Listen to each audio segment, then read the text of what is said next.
గుజరాత్ లాంటి వాళ్ళకైతే పెద్ద మొహమాటం ఏం లేదు. ఏ విషయంలో ఎలా చెయ్యాలి అన్నటువంటి.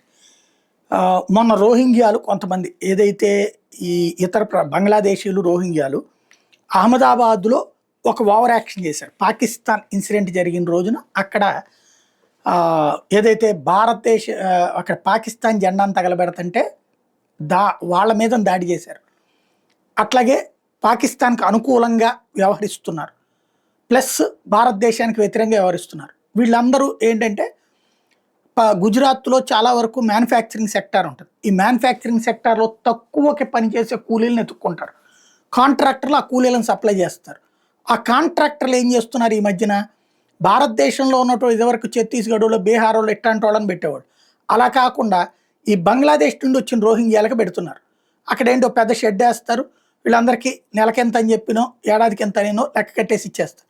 వాళ్ళు భారత వ్యతిరేకులు అన్నటువంటి విషయం తెలిసింది. ప్లస్ బంగ్లాదేశ్ నుంచి వచ్చిన వాళ్ళని తెలిసింది. ఆ షెడ్లు వాళ్ళు కట్టుకున్నటువంటిది వాళ్ళకి నిర్వాహకులు మొత్తం కూల్చేతలు పడేశారు.